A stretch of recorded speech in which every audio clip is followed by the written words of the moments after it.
إذا تحصل لي الشرف أنني نكون أول اللي غادي ندلي بالشهادة. إذا شرف كبير نكون بين شرف كبير أنني نكون بين إخوتي الأساتذة وأخواتي الأستاذات في أسرة ابن خلدون الكريمة المعطاءة المنورة الحمد لله، والتي بطبيعة الحال في السنوات الأخيرة عرفت بروز اسم ابن خلدون، تنوية الإعدادية ابن خلدون على صعيد الجهة إن لم نقل على الصعيد الوطني، بإنتاجاتها بمثابرتها بنتائجها التي بطبيعة الحال تتخلي واحد الصدى طيب لا لدى الوزارة ولا لدى الجهة ولا لدى مديرية طنجة أصيلة. إذا سي عبد الوهاب قال لنا وداعا، لن نقول لك وداعا، لأن الأرواح التي تلتقي بالصدق والمحبة والأخلاق لا تفارق لا تفترق. إذا الأرواح التي تلتقي على هذه المحبة والصدق والأخوة، وهذا الشيء اللي عرفناه في السي عبد الوهاب. السي عبد الوهاب الفريق ديالنا هو اللي جمعه. إذا الفريق ديال الإدارة التربوية التي نسميها صحبة الكرام ترفع المقام، إذا هذا الفريق هذا هو الذي عمل على جمعه، لأن الفريق يتكون من 5 مديرين. هاد 5 المديرين كل واحد من جهة: السي خالد الغربزوري من الحسيمة، السي عبد العالي داود نواحي التونات، السي عبد الوهاب الفتوح فاس، عبد ربي من أصيلة، وسيدي عبد الوهاب زقوطة. إذا جمع هذا الشيء اللي يجمعنا، الذي يجمعنا هو الصفات الحميدة التي، أو الصفات والأخلاق التي يتصف بها هاد الإخوان. جبرنا تقريبا عندنا تقريبا نفس ما نفكر به جميعا.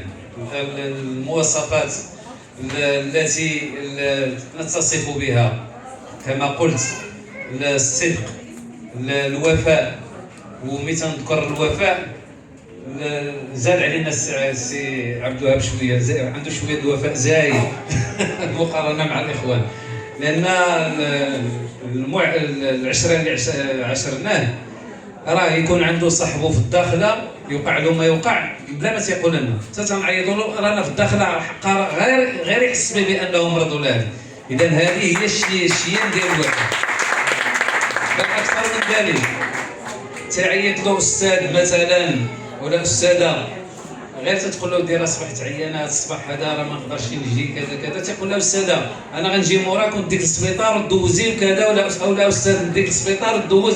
اذا شوف هاد القيم هذه راه قليل في تنصيبها في رجال ونساء الاداره. اذا السي عبد الوهاب تعلمنا على يده مجموعه من الامور. تعلمنا على يده اننا الاصدقاء ما خصناش نفرطوا فيهم، خاصه الاصدقاء الذين يتسمون بالصدق. تعلمنا اننا الكلمه الحق نقولها ولو قالوا على جثتي، لان من بين الامور، لان كنا تنسميوه في الاداره التربويه او في جمعيه المديرين والمديرات شاعر المديرين وشاعر خاصه، اللي كنا درنا واحد المجموعه ديال المحطات النضاليه. اذا مشكور على اولا وقفاته النضاليه.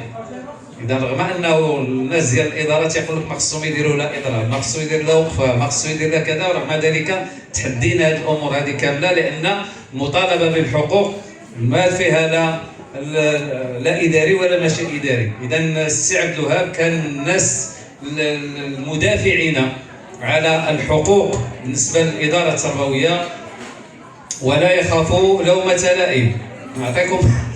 نعطيكم واحد شنو سميتها هذيك على شكل نكته، ولكن هي حقيقيه، لان كنا داخلين في واحد المقاطعه ديال مجموعه ديال الامور داخل الاداره التربويه، وكنا دايرين الشاره انتم شفتوه، ودخلنا في الامتحانات الوطنيه ديال البكالوريا. امتحانات البكالوريا تنقولوا هذا امتحان وطني، خصنا نحيدوا المسائل التي تتعلق بالنضال الى غير ذلك، خصها تبقى ابا. الوحيد اللي بقى له بالشاره وهو رئيس مركز امتحان البكالوريا هو السي عبد الوهاب. تيدخل على المدير الاقليمي بالشاره ويخرج عليه بالشاره. اذا هذه الصفات الحميده، الصفات التي بدانا نفتقدها اولا داخل مجتمعنا، لان القيم هذه بدانا نفتقدها في قيمنا. ولكن السي عبد الوهاب واخا نعيا ما نهضر من دابا حتى الصباح راه ما غاديش نوفيه الحق ديالو، لان عاشرناه وعرفنا حق، تعرف بحق الرجال، تعرف بحق الاصدقاء، تعرف بحق صحابه، بحق اللي تيخدموا معاه، والعلاقه ديالو لحد الساعه باقا وطيده، لان انا عاشرته ومشيت معاه للناس اللي كانوا خدموا معاه في شنو سميت هذيك فاس الزمامره، وعندهم لقاءات لحد الساعه باقا محافظين عليها، ان الاخوان اللي خدم معاهم في الزمامره. وهاد اللقاءات اللي تنقول انه تيحافظ عليها كونوا على يقين انه لن ينسى اطر والاستاذات واساتذه ديال ابن خلدون، راه ما غاديش ينساكم. وانتم هذه عاود رساله، لان ماشي تنقولوا هو واخا درنا ديك الرساله ديال وداعا ما كاينش وداعا. اذا هذه عاود رساله للاطر ديال المؤسسه، لان مثل هذا الهرم، مثل هذه القامه ما خصناش نفرطوا فيها، خصنا دائما نبقاو بالتواصل معها، لان تنستافدوا منه الكثير. الكلمه ملي تيبغي ياخذ السي عبد الوهاب الكلمه كلشي تيقول وبقينا هنايا، لان تيدقق الامور بتفاصيلها. اذا خير دليل على ذلك القصيده الاخيره اللي كنا درنا في الحفل ديال تكريم المديرين، كان حاضر معنا السيد المدير الاقليمي. مجرد السي عبد الوهاب شد الميكرو قال ياك ما غيتعطل. اذا هنا لان تيدقق الامور كما ينبغي.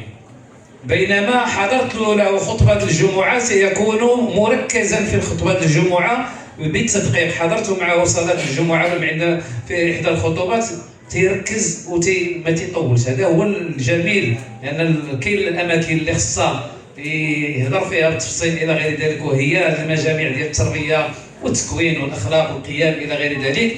بينما في المسائل العوز الدينيه عنده تبارك الله عليه وما نطولش بزاف. صفيقات حاره صديقنا وزميلنا ستبقى في قلوبنا في وجداننا على الابد، وصداقتك لن تشيخ ابدا.